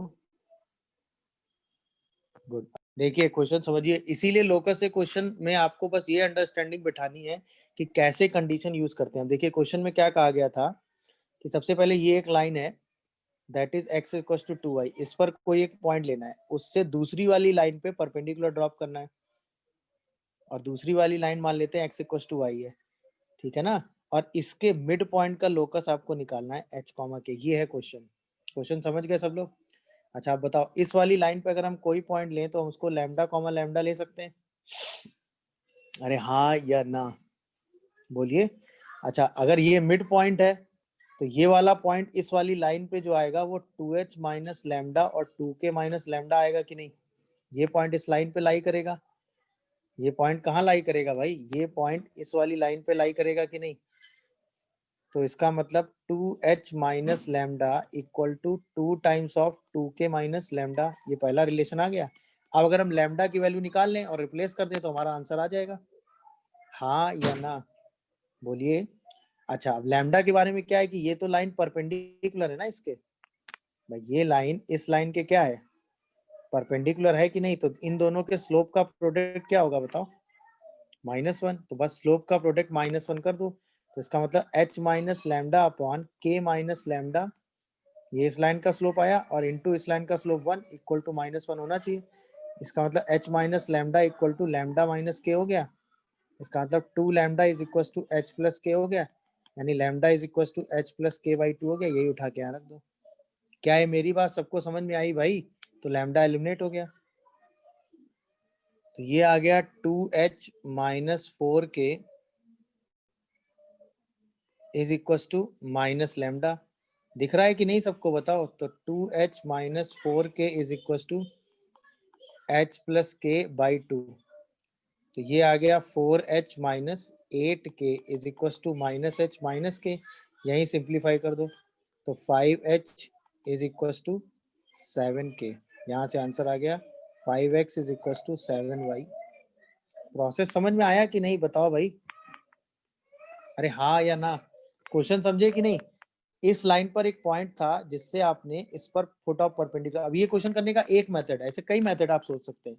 तो हमने इस पर एक पॉइंट लिया सबसे पहले, क्योंकि ये मिड पॉइंट था तो हमने इस पॉइंट का कोऑर्डिनेट एच के करने लिखा, उसको इसमें सेटिस्फाई करा एक रिलेशन। अब हमें सिर्फ लैम्डा एच के टर्म में निकालना है, तो हमें पता है ये फुट ऑफ परपेंडिकुलर था, हाँ या ना। तो इस लाइन और इस लाइन के स्लोप का प्रोडक्ट क्या था -1, वहां से हमने लैम्डा की वैल्यू निकाल के रख दी, सीधा आंसर आ गया। दिखा क्या भाई, तो बस उस कंडीशन को हमें देखना था। कंडीशन क्या थी, perpendicular drawn from this to this line, और हमें लोकस किसका निकालना था, मिड पॉइंट का। बस वही कंडीशन लगा के हमने अपना आंसर लिख लिया। इतनी लैंग्वेज होनी चाहिए, मतलब एक लाइन होनी चाहिए जो एक 2 डिग्री कर्व को 2 पॉइंट पे कट करे और दोनों पॉइंट को ओरिजिन से ज्वाइन किया जाए। समझ में आया, मतलब एक 2 डिग्री कर्व होगा, उसको एक लाइन हमेशा 2 पॉइंट पे कट करेगी, उन दोनों पॉइंट को कहां से ज्वाइन किया गया होगा, ओरिजिन से। समझ में आया। तब हम क्या करेंगे, इस लाइन की हेल्प से, तब हम क्या करेंगे, इस लाइन की हेल्प से इस कर्व को होमोजेनाइज करेंगे फॉर दिस इक्वेशन। सही है, मेरी बात समझ में आ गई। Then for combined equation of OA and OB, तो उसके लिए हम क्या लिखेंगे, सबसे पहले 1 की वैल्यू निकालेंगे लाइन की हेल्प से, तो वो LX by MY by -n आ जाएगा, और इसको इस इक्वेशन में रख के होमोजेनाइज कर देंगे। तो AX square plus 2HXY plus BY square plus 2G into 1, तो LX plus MY by -n plus 2F into Y, तो LX plus MY by -n और प्लस C, यानी LX plus MY by -n का whole square is equal to 0। ये जो equation आएगी ये OA और OB की कंबाइंड इक्वेशन होगी, ये OA और OB की कंबाइंड इक्वेशन को ही रिप्रेजेंट करेगी हमेशा। क्यों, देखो OA और OB ऐसी पेयर ऑफ लाइन है जो ओरिजिन से पास करती हैं, और आपने पढ़ा है कि ऐसी पेयर ऑफ लाइन जो ओरिजिन से पास करती हैं वो 2 डिग्री होमोजीनियस इक्वेशन होती है। ये इक्वेशन 2 डिग्री होमोजीनियस है, जो कि A से पास करती है, B से पास करती है और ओरिजिन से पास करती है, तीनों पॉइंट सेटिस्फाई कराती है। अगर हम इसमें A रखेंगे तो ये वैल्यू 1 हो जाएगी, ये और ये वाली इक्वेशन आ जाएगी जो कि सेटिस्फाई कर ही रही है, सेम B के लिए ओरिजिन के लिए सेटिस्फाई कर ही रही है, और ये 2 डिग्री होमोजीनियस है। तो ये जो इक्वेशन है, इस लाइन की हेल्प से इस कर्व को होमोजेनाइज किया गया। भाई ये टर्म 1 डिग्री 1 डिग्री 0 डिग्री है, तो इसमें 1 मल्टीप्लाई करके 1 डिग्री और ऐड मल्टीप्लाई कर दिया गया, इसमें 1 मल्टीप्लाई करके 1 डिग्री और मल्टीप्लाई कर दिया गया, इसमें 1 स्क्वायर मल्टीप्लाई करके 2 डिग्री मल्टीप्लाई कर दिया गया। तो ये पूरी इक्वेशन 2 डिग्री होमोजेनियस हो गई, जो कि OA और OB की कंबाइंड इक्वेशन को रिप्रेजेंट करती है। तो ये कॉन्सेप्ट ऑफ होमोजेनिटी होता है जो आप उस सिचुएशंस में यूज करेंगे। तो बस इसमें कंडीशन सिंपल है कि सबसे पहले एक लाइन होगी जो कि एक कर्व को 2 पॉइंट पे कट कर रही होगी, फिर उन दोनों पॉइंट को ओरिजिन से ज्वाइन किया गया होगा। ध्यान रखिएगा, ये कंडीशन सिर्फ ओरिजिन पे ज्वाइनिंग पे लगती है, उसके अलावा और कोई पॉइंट ये होगा तो इस कंडीशन का कोई मतलब नहीं है। तो सबसे पहले एक लाइन होगी जो एक कर्व को 2 पॉइंट पे कट करेगी, उन 2 पॉइंट को ओरिजिन से ज्वाइन करेंगे, हाँ या ना। तब OA और OB की कंबाइंड इक्वेशन के लिए कोई भी रिजल्ट आ जाएगा वो आप लगा देंगे। जैसे अब आपसे कहा गया लाइन को ओरिजिन से ज्वाइन किया गया और ये एंगल 90 आया, या ये कॉर्ड ओरिजिन पे 90 एंगल बना रही है, तो ऑब्वियसली इस पेयर ऑफ लाइन के बीच का एंगल कितना होगा, 90। और आपने पढ़ा है अगर पेयर ऑफ लाइन के बीच का एंगल 90 होता है तो एक्स स्क्वायर और वाई स्क्वायर के कोफिशिएंट का सम कितना हो जाता है, 0। वो कंडीशन लगा के आप जो एनालिसिस आपको करना होगा आपको कर देंगे। क्या ये कॉन्सेप्ट आप पिक कर पाए, तो आपको आइडिया लगेगा। क्या है, एक लाइन M है जो कि ओरिजिन को ज्वाइन करती है और इन दोनों पे राइट एंगल बना रही है, दिखा कि नहीं। M की वैल्यू निकालनी है, line joining origin and the common point of these two subtend right angle. तो इसका मतलब एक कर्व आपको दिया हुआ है, उस कर्व को एक लाइन 2 पॉइंट पे कट कर रही, दोनों को ओरिजिन से ज्वाइन किया गया है और उनके बीच का एंगल कितना बोल दिया गया है, 90 डिग्री। क्वेश्चन की लैंग्वेज समझ पा रहे हो कि नहीं? तो अगर ये एंगल 90 डिग्री बोल दिया गया है और ये ओरिजिन पॉइंट दे दिया गया है, ये लाइन आपको कितनी दी हुई है, x plus y equal to 1, और ये कर्व कितना दिया हुआ है, x square plus y square plus x minus 2y minus m equal to 0, और आपको m की वैल्यू बतानी जब ये एंगल 90 है। तो वही OA और OB की कंबाइंड इक्वेशन निकालनी है। तो इस लाइन की हेल्प से इस कर्व को क्या करना है, होमोजेनाइज। इस लाइन से 1 की वैल्यू निकालते हैं कांस्टेंट डिवाइड करके, तो ऑलरेडी है, बस यही 1 यहाँ रख के होमोजेनाइज कर दो। तो क्या करोगे, x square y square, x के साथ क्या कर दोगे, एक्स प्लस वाई, 2y के साथ क्या कर दोगे, एक्स प्लस वाई, और m के साथ क्या कर दोगे, एक्स प्लस वाई का होल स्क्वायर इक्वल टू 0 कर दोगे। और इसी में क्या करोगे, कोफिशिएंट ऑफ एक्स स्क्वायर, और इसी में क्या करोगे भाई, कोफिशिएंट ऑफ वाई स्क्वायर। ये सम कितना होना चाहिए, 0। तो एक्स स्क्वायर यहाँ से 1 आएगा, यहाँ से भी 1 आएगा, और यहाँ से शायद माइनस m आएगा। वाई स्क्वायर में यहाँ से 1 आएगा, यहाँ से -2 आएगा, और यहाँ से शायद m आएगा इक्वल टू 0। तो यहाँ से अगर आप देखोगे तो 1 1 2 3 -2, तो मतलब 1 माइनस 2m इज 0। तो m की वैल्यू कितनी आ गई भाई, 1/2। दिख रहा है कि नहीं भाई, ये बताओ। अरे हाँ या ना, कॉन्सेप्ट क्लिक हुआ कि नहीं, बोलो। हाँ भाई, क्वेश्चन समझे कि नहीं? भाई ये एक 2 डिग्री कर्व है और ये इसकी कॉर्ड है। कॉर्ड इस कर्व को 2 पॉइंट पे तो कट करेगी। मान लेते हैं यही कॉर्ड की equation y equal to M X plus C है। आप A x plus B Y plus C भी मान सकते हैं। बोलो क्या मान लें, A x plus B Y plus C मान लें? चलो यही मान लो भाई, A x plus B Y plus C मान लेते हैं, ठीक है ना? अरे बोलो भाई। अच्छा, ये कर्व आपको क्या दिया हुआ है बताओ, 3x square minus Y square minus 2x plus 4y equal to 0। तो यहाँ से अगर हम 1 की वैल्यू निकालेंगे तो ए x plus B Y minus C आ जाएगा, और यही जो है ओरिजिन पे क्या बना रहा है, 90 एंगल। तो इसका मतलब इस लाइन की हेल्प से इस कर्व को क्या करना, होमोजेनाइज, और उस पेयर ऑफ लाइन में एंगल 90 की कंडीशन लगा देनी है। तो बस होमोजेनाइज कर दो। तो 3x square minus Y square minus 2x, A x plus B Y by minus C, और plus 4y A x plus B Y by minus C equal to 0 आ जाएगा। देख लो सब लोग। तो यहाँ से हमें क्या कंडीशन लगानी है कि कोफिशिएंट ऑफ एक्स स्क्वायर और कोफिशिएंट ऑफ वाई स्क्वायर ये 0 होना चाहिए, क्योंकि ये पेयर ऑफ लाइन के बीच का एंगल 90 है। तो यहाँ से आएगा 3, यहाँ से आएगा 2a/c, यहाँ से आएगा -1, और यहाँ से आएगा -4b/c इक्वल टू 0। यानी रिलेशन क्या आ रहा है, 2a माइनस 4b, और साथ में शायद प्लस का 2c इक्वल टू 0 आ रहा है। देखो जरा ध्यान से। तो a minus 2b plus C 0 आ जा रहा है, और लाइन दी हुई थी A x plus B Y plus C equal to 0। तो ये हमेशा किस पॉइंट से पास करती है बताओ, 1 कॉमा -2। दिखा कि नहीं सबको, बोलो। अरे हाँ या ना, लाइन हमेशा किस फिक्स पॉइंट से पास करती है बताओ, 1 कॉमा माइनस। भाई एबीसी का रिलेशन आ गया। आपने ये तो पढ़ा है ना, अगर एबीसी का रिलेशन दिया जाए तो ए x plus B Y plus C किस पॉइंट से पास करती हो, तो कंपेयर करके आप निकाल देते हैं ना। अरे हाँ या ना बताओगे, Yes. है ना? लाइन के रेफरेंस में अगर हमें पॉइंट की लोकेशन देखनी है, जैसे मैं कहूँ कि x1 y1 x2 y2 are 2 point, है ना, and a line a x plus B Y plus C equal to 0। इतनी इंफॉर्मेशन आपको गिवन है, 2 पॉइंट दिए और एक लाइन दी हुई है, ठीक है ना? तो अगर दोनों पॉइंट सेम साइड में है, मतलब x1 y1 and x2 y2 lie same side, lie same side, lie same side for line a x plus B Y plus C equal to 0। तो दोनों का साइन सेम आएगा।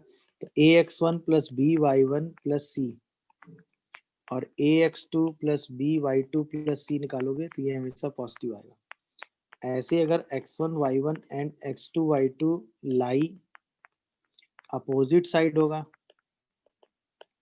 लाई opposite side for line ax plus B Y plus C equal 0, तो दोनों point रखोगे यानी ax1 plus b वाई1 plus c into ax2 plus b वाई2 प्लस सी, तो ये हमेशा निगेटिव आएगा। तो अगर पॉइंट सेम साइड में होंगे, सही है, तो हमेशा रिजल्ट क्या देंगे, दोनों रखने के बाद पॉजिटिव, यानी दोनों पॉइंट सेम, तो एक साइड होगा तो या तो प्लस वाले रीजन पे होगा या माइनस वाले रीजन पे, तो दोनों पॉइंट प्लस प्लस देंगे तो प्रोडक्ट प्लस, दोनों पॉइंट माइनस देंगे तो माइनस माइनस। अगर अपोजिट होंगे तो एक पॉइंट अगर प्लस दे रहा होगा तो एक पॉइंट माइनस दे देगा, मतलब ये सिचुएशन है। दोनों पॉइंट सेम साइड में है, मतलब x1 y1 and x2 y2 ये, और दोनों पॉइंट अपोजिट साइड में है, मतलब x1 y अगर इधर है तो y2 इधर है। मेरी बात समझ रहे हो कि नहीं, बोलो भाई। ये a है, ये b है, ये l है, ये a है, ये b है। तो शॉर्टकट का एक्सप्रेशन क्या है कि LA LB का प्रोडक्ट अगर पॉजिटिव है तो ये सिचुएशन ऐसी होगी, और अगर LA और LB निकालो और वो निगेटिव आ जाए तो ये सिचुएशन अपोजिट साइड की होगी। मेरी बात समझ गए कि नहीं, बोलिए। अच्छा, अब अगर हमें एक्सप्रेशन का साइन डिसाइड करना है कि ax plus B Y plus c positive है तो ये कौन सा रीजन होगा, तो सबसे पहले हम क्या करेंगे, लाइन ड्रॉ कर लेंगे। तो मान लो लाइन ये ड्रॉ हो गई, ax plus B Y plus c, ठीक है। इसके बाद ओरिजिन एक पॉइंट उठाएंगे और ये इस एक्सप्रेशन पे रख लेंगे, ठीक है।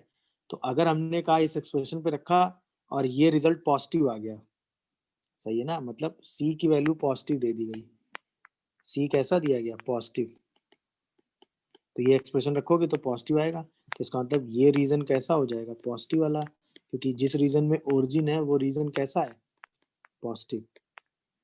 समझ गए, तो ऑब्वियसली अपोजिट वाला रीजन कैसा होगा, माइनस हो जाएगा। तो इसका मतलब ये रीजन होगा ax plus B Y plus c negative के लिए, और ये रीजन होगा ax plus B Y plus c positive. जैसे for example 2x plus y minus one greater than 0 हमें डील करना है, तो तुरंत लाइन बनाओ। तो लाइन में x हाफ आएगा और y क्या आ जाएगा, 1। ये लाइन कुछ ऐसे पास करेगी, देख लो दिखा कि नहीं, ये दिखेगा सबको। और पॉजिटिव वाला रीजन आपको चाहिए तो तुरंत हमने ये पॉइंट ओरिजिन लिया, जैसे ओरिजिन इस पे रखेंगे तो ये वाला रीजन निगेटिव आ रहा होगा, दिखा, क्योंकि ये निगेटिव आ रहा तो पॉजिटिव वाला रीजन क्या आ गया, ऊपर वाला रीजन पॉजिटिव आ जाएगा, क्योंकि अपोजिट साइड ऑफ ओरिजिन आ रहा है, क्योंकि ओरिजिन रखने पर ये एक्सप्रेशन कैसा साइन दे रहा है, अगर हम ओरिजिन इस पे रख दें तो ये कैसा साइन दे रहा है बताओ, निगेटिव दे रहा है कि नहीं। नेगेटिव। नेगेटिव दे रहा है। साइड ओरिजिन है वो रीजन नेगेटिव है, और हमें रीजन चाहिए क्या, ग्रेटर देन 0, मतलब हमें रीजन क्या चाहिए, पॉजिटिव वाला चाहिए। हमें रीजन क्या चाहिए भाई, ग्रेटर देन 0 वाला, तो ऑब्वियसली जो अपोजिट रीजन है वही हो जाएगा। ये बात डिसाइड हो जाएगी कि नहीं, कब कौन सा रीजन, कौन सा एक्सप्रेशन प्लस के लिए होगा, कौन सा एक्सप्रेशन माइनस के लिए। तो इसका मतलब ये expression 2x plus y minus one greater than 0 के लिए होगा, और ये expression 2x plus minus one less than 0 के लिए होगा। क्या ये पूरी कहानी सब लोग समझ रहे हो कि नहीं। तो एक पॉइंट से आप एक्सप्रेशन डिसाइड कर सकते हैं। अच्छा, हार्डली होगा क्या, जैसे मान लो हमें डिसाइड करना है 2x minus Y greater than 0 कौन सा रीजन है। अब ये लाइन ओरिजिन से पास कर रही है, तो हमने सबसे पहले वो लाइन ड्रॉ कर ली, मान लो ये लाइन आ गई। अब कोई भी एक पॉइंट एक्स एक्सिस पे उठा लो 1,0। अब ये पॉइंट इस एक्सप्रेशन पे रखो, तो रिजल्ट कैसा आ रहा है बताओ, पॉजिटिव आ रहा है। तो उसका मतलब हमें रिजल्ट चाहिए भी पॉजिटिव, और आ भी हमारा रिजल्ट पॉजिटिव रहा है, तो उसका मतलब जिस साइड ये पॉइंट है वही रीजन हमारा आंसर हो गया कि नहीं, तो यही रीजन हमारा आंसर में आ गया। दिखा कि नहीं बताओ भाई। तो ये रीजन क्या हो गया, 2x minus Y greater than 0, बोलो। और ये रीजन क्या हो गया, 2x minus Y less than 0। ये कहानी क्लियर हुई कि एक लाइन के रेफरेंस में रीजन कैसे डिसाइड कर रहे हो, बोलो बताइए भाई। और दो पॉइंट अगर दिए हो तब तो कोई बात ही नहीं है, दोनों पॉइंट सीधा लाइन पे रखो। अगर सेम साइड में है तो प्रोडक्ट पॉजिटिव आएगा, अपोजिट साइड में है तो प्रोडक्ट नेगेटिव आएगा, क्योंकि अगर एक से प्लस आया तो दूसरे से माइनस आएगा, तो ये प्रोडक्ट हमेशा नेगेटिव आएगा। सेम साइड में है तो या तो दोनों से प्लस आ रहा होगा या दोनों से माइनस आ रहा होगा, ये सिचुएशन है। क्या ये कहानी क्लियर हुई, ये बताओ। ओरिजिन और ये पॉइंट सेम साइड में है तो मतलब क्या हुआ, ओरिजिन रख दो, है ना, और 1,1 रख दो, तो a² प्लस 3a प्लस 2 ये पॉजिटिव होना चाहिए। क्योंकि सेम साइड है ना, तो L A into L B क्या होना चाहिए, पॉजिटिव। बस इसी को सॉल्व कर दो, तो ए स्क्वायर प्लस 3a प्लस 2 कैसा होना चाहिए, पॉजिटिव। यानी a plus 1 a plus 2 positive होना चाहिए। तो a कहाँ से कहाँ लाई करना चाहिए बताओ, माइनस इनफाइनाइट से -2 यूनियन -1 से इनफाइनाइट। क्या ये बात सबको समझ में आई, बताइए। हाँ भाई, ये पॉइंट जो है ट्रायंगल के इनसाइड लाई करता है, तो इसकी वैल्यू क्या होगी आपको ये बताना है। Range of 0 comma alpha lie inside the triangle. तो देखो, सबसे पहले आप ये और ये लाइन रफली चाहो तो ड्रॉ कर लो, सही है। तो अगर ये लाइन देखोगे तो 3x plus y equal to -2, यानी x upon -2/3 y upon -2 equal to 1। ऐसे ये लाइन देखोगे तो 2x माइनस 3y, सही है। 2x minus 3y equal to -5 हो जाएगा, तो x upon -5/2 y upon 5/3 equal to 1।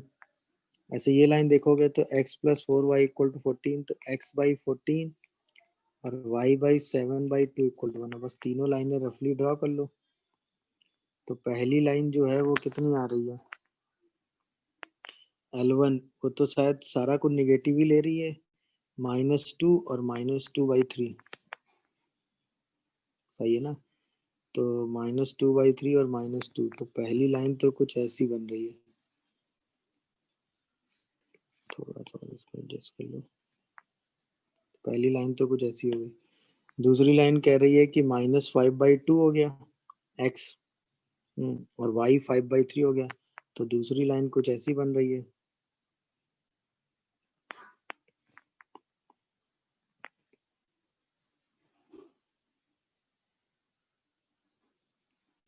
सही है। और अगर तीसरी लाइन आप देखोगे -5/2 और 5/3, तीसरी लाइन जो है वो 14 है x और y 7/2 है। पहली लाइन में दोनों निगेटिव है ना, तो पहली लाइन कुछ ऐसे पास कर रही है, y -2 है और x जो है वो ये है। पहली लाइन कुछ ऐसे जा रही है, ये ऐसे मान लो, ठीक है। और जो आखिरी वाली लाइन है वो ऐसे आ रही है, ये है सिचुएशन। समझ गए भाई कि नहीं। तो आपने ड्रॉ कर लिया, ये L1 हो गया, ये L2 हो गया और ये L3 हो गया। तो ये वाली लाइन हो गई L1, ये वाली लाइन हो गई L2, ये वाली लाइन हो गई L3। ये ट्रायंगल आपका बन गया। इसी ट्रायंगल के अंदर जो पॉइंट है वो 0 कॉमा अल्फा लाई कर रहा है। तो ये तो क्वेश्चन खैर आसान हो गया, ये वाला और ये वाला पॉइंट निकाल के आप सीधा आंसर लिख दो। तो ये वाला पॉइंट 0,7/2 आ रहा था और ये 0,5/3 आ रहा था, तो अल्फा की वैल्यू कहाँ से कहाँ लाई करेगी, 5/3 से 7/2 क्लोज इंटरवल। समझ में आया कि नहीं भाई ये क्वेश्चन, बोलो अरे हाँ या ना। क्लियर हुआ कि नहीं भाई। तुरंत हमने देखा कि ये 0 कॉमा अल्फा कहाँ लाई करता है, उसके हिसाब से हमने एनालिसिस कर लिया। क्लियर है कि नहीं बताइए। अच्छा, ये तो एक मेथड हो गया। इसी क्वेश्चन को करने का एक दूसरा मेथड था कि हम साइन कन्वेंशन भी डिसाइड कर लें। तो साइन कन्वेंशन के हिसाब से आप एक्सप्रेशन को लेके साइन कन्वेंशन डिसाइड कर सकते हो। क्लियर हो रहा है कि नहीं, बोलिए। तो जैसे ये वाला पॉइंट ओरिजिन है, तो ओरिजिन जैसे L1 के एक्सप्रेशन पे रखोगे, अब L1 का एक्सप्रेशन लिखो पहले। तो 3x plus y plus 2 equal to 0, तो रिजल्ट क्या देगा, पॉजिटिव। तो इसका मतलब ये reason 3x plus y plus 2 के लिए क्या है, ग्रेटर देन 0। L2 का एक्सप्रेशन लिखो, तो 2x माइनस 3y प्लस 5, इसमें ओरिजिन रखो जरा, तो वो भी पॉजिटिव दे रहा है। तो यानी कि ये वाले रीजन के लिए 2x माइनस 3y प्लस 5 क्या है, पॉजिटिव। तो इस वाले रीजन के लिए 2x माइनस 3y प्लस 5 कैसा है, निगेटिव, है ना। अच्छा, L3 में आओ, L3 का एक्सप्रेशन लिखो, तो वो है x plus 4y minus 14 equal to 0। इसमें ओरिजिन रखोगे तो निगेटिव आएगा, यानी इस वाले एक्सप्रेशन के लिए x प्लस 4y माइनस 14 कैसा है, निगेटिव। तो आप ट्रायंगल के, अगर इस ट्रायंगल को जूम करके आप बाहर निकालो, मतलब जिस ट्रायंगल की आप बात कर रहे हो वो ट्रायंगल आपने निकाला जो L1, L2 और L3 से बन रहा है, तो ये आपका L2 हो गया, ये आपका L1 हो गया और ये आपका L3 हो गया। तो L1 वाला एक्सप्रेशन कैसा है यहाँ पे, पॉजिटिव। L2 वाला एक्सप्रेशन कैसा है यहाँ पे, निगेटिव। और L3 वाला एक्सप्रेशन कैसा है यहाँ पे, नेगेटिव। दिखा क्या। अब इसके अंदर आपने एक पॉइंट 0 कॉमा अल्फा लिया हुआ है, तो जैसे ही L1 में रखोगे 0 कॉमा अल्फा, तो L1 कैसा होना चाहिए, पॉजिटिव होना चाहिए, इक्वलिटी भी, क्योंकि साइड पे भी हो सकता है। तो जैसे ही 0 कॉमा अल्फा पॉइंट रखोगे तो तुरंत आपका रिजल्ट क्या आएगा कि अल्फा प्लस 2 पॉजिटिव होना चाहिए। L2 एक्सप्रेशन कैसा है, less than or equal to 0 है, तो इसमें 0 कॉमा अल्फा रखोगे तो -3 अल्फा प्लस 5 निगेटिव होना चाहिए। L3 एक्सप्रेशन भी निगेटिव है, तो L3 में पॉइंट रख दो। तो जैसे L3 में पॉइंट रखोगे तो 4 अल्फा माइनस 14, L3 वाला पॉइंट भी क्या होना चाहिए भाई, निगेटिव ही होना चाहिए। बोलो, अल्फा -2 से बड़ा आएगा, दिखा, अल्फा 5/3 से बड़ा आएगा और अल्फा 7/2 से छोटा आएगा। जैसे ही तीनों का इंटरसेक्शन लोगे तो अल्फा 5/3 से 7/2 के बीच में आ जाएगा। क्वेश्चन को करने का एक टेक्निक ये भी होता है, आप ऐसे भी क्वेश्चन अटेम्प्ट ले सकते हैं। मेरी बात समझ में आ रही है कि नहीं? तो इसी क्वेश्चन को आप डायरेक्ट इस शॉर्टकट से भी कर सकते थे, ये वाला रीजन देख के, तो आपको आइडिया लग जाता कि 0 कॉमा अल्फा के लिए कंडीशन क्या होगी, या आप ये शॉर्टकट लगा देते तो आपको अंदाजा लग जाता। मेरी बात समझ में आ रही है कि नहीं? साइन कन्वेंशन से इस ट्रायंगल के अंदर तीनों एक्सप्रेशन का क्या साइन आ रहा है वो निकाल लो, फिर वो पॉइंट रख के वो कंडीशन लगा दो, 3 कंडीशन आएंगी, तीनों का इंटरसेक्शन लेके आप आंसर लिख सकते हैं। मेरी बात समझ में आ रही है कि नहीं? क्योंकि इसमें क्या था, पॉइंट वाई एक्सिस पे दिख ही रहा था, तो हमने सीधा वाई एक्सिस वाले रीजन से ही ये आंसर काउंट कर दिया। दोनों तरीके आपको जैसा लगे आप वैसा सिंप्लीफाई करके आंसर लिख सकते हो। मेरी बात समझ में आई कि नहीं आई ये बताओ, बोलिए भाई।